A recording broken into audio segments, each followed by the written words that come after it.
Now, the government is denying claims that it supplied Russia with arms for use in the war against Ukraine.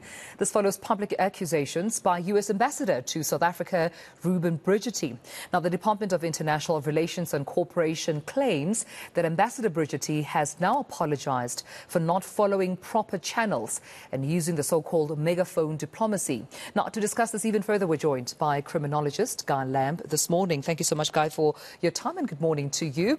I think what I find interesting about the apology with which DIRCO claims that Ambassador Brigety has granted unreservedly to the people of South Africa as well as to, obviously, its host, the government of South Africa, is the fact that it's an apology of not following proper channels in terms of making this statement, this very incriminating statement that South Africa has, sold off or at least given weapons to Russia. But I don't see where there's a retraction or withdrawal of that statement. Is it something for South Africa to take note of, the fact that the apology is about not following the proper channels, but not to say, I withdraw, I take back what I said, it's unfounded?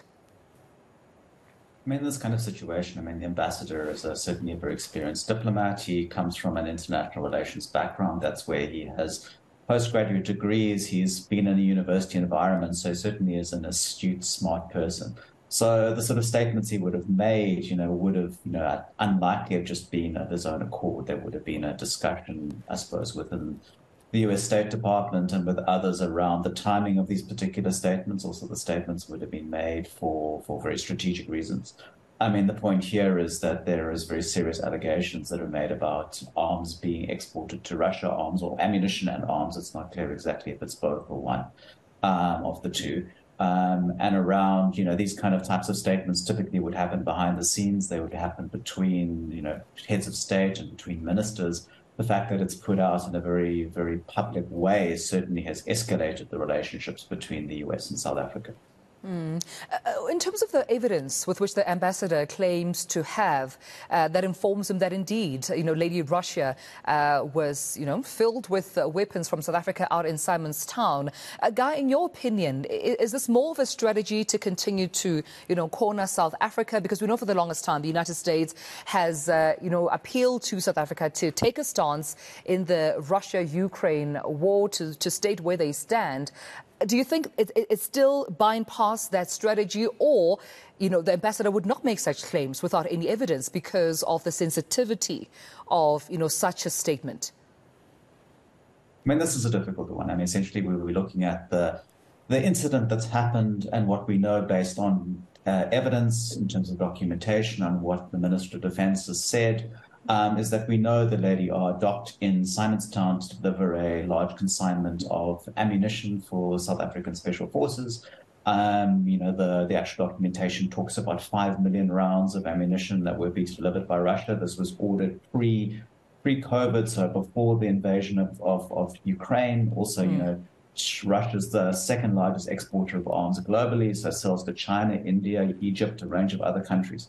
So we know the vessel was there to deliver this. But then the question is, South Africa doesn't have a massive arms manufacturing capacity, and certainly when it comes to conventional ammunition, it's quite limited. So the question is, why would Russia deliver a large consignment of ammunition to South Africa and then take back ammunition from us to Ukraine? And the ship then, stops at various ports on its way back to Russia. And if there was something that was loaded onto the vessel, it could have been offloaded at these particular destinations as well. And in the sense of getting this kind of equipment onto the vessels is, there's lots of opportunities for it to be exposed, for example. So I think it's not likely that we saw a significant shipment of arms and ammunition put on board this particular vessel because government didn't provide a permit. They've indicated that. There would have had to have been all sorts of bribes and skullduggery and, kind of covert types of operations to do this. It wouldn't have been in the industry's interest because the industry depends on a range of other countries to export arms to, and so they would have been sanctioned. It wasn't in government's interest because the likelihood of being exposed, and it would have certainly resulted in a lot of tension and negative consequences in terms of trade for South Africa. Yeah. So we have we don't have the intelligence report in the public domain at the moment, so we can't really scrutinize it. And so intelligence reports always need to be kind of challenged and scrutinized because they have been used. I mean, if we look, for example, the US invasion of Iraq in 2003 was on the basis of an intelligence report that Iraq had weapons of mass destruction, and that was then subsequently proved to be fraudulent. So I think in these circumstances, the report might be accurate, but it's not being put in the public domain. Right. They're saying they'll give it to the Commission of Inquiry, but haven't indicated when that would happen. So it ultimately comes down to this intelligence report. I'm glad you mentioned the intelligence report because this morning I had a conversation with the SACP's Dr. Alex Mashilo. And I mean, they released a statement, not sure if you're privy to that press statement, but in their statement, Guy, they accuse the ambassador of being part of a rogue intelligence unit that is simply in South Africa to spy on the country. This, they say, posing quite a national security threat to South Africa. I mean, they also gave me the example of the time the US embassy had released that report that they have information in their fore to believe that there might be a terrorist attack out in Sandton, saying that we're now in May 2023. We haven't seen that terrorist attack, nor have we received a report that shows why they were led to believe there was not only a terrorist attack, but also evidence, to prove that they can share publicly that informed for them to make those utterances publicly. So I suppose my question to you is, do you think the SACP is onto something here, or could this just be one of those, accusations? But could Brigety be a part of a rogue intelligence operation here spying on the country?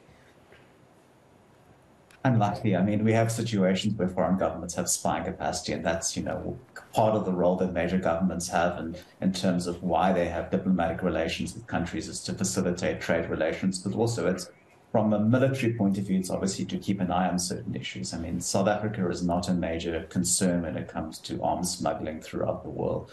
But I think the issue here really does come down to this particular intelligence brief. Certainly the ambassador would have been provided with it. It would have been generated by, the intelligence establishment within the US government, whether it's sitting within Washington, D.C. or outside Washington, D.C. or sitting within, other intelligence components throughout the world. And on the basis of that, he would have, made a decision on whether to say something. But of course, the intelligence, if it's going to be accurate, it really has to demonstrate and show clearly through photographic evidence, video evidence, that these arms were being loaded onto the vessel. And then, of course, demonstrating that those arms then were offloaded at a Russian destination. And I think that's going to be very impossible to show that level of detail. And this intelligence dossier is probably going to have some, it's more going to deal in speculation, I think. It's going to there's going to be been some eyewitness accounts about the suspicious circumstances on the night before the vessel left.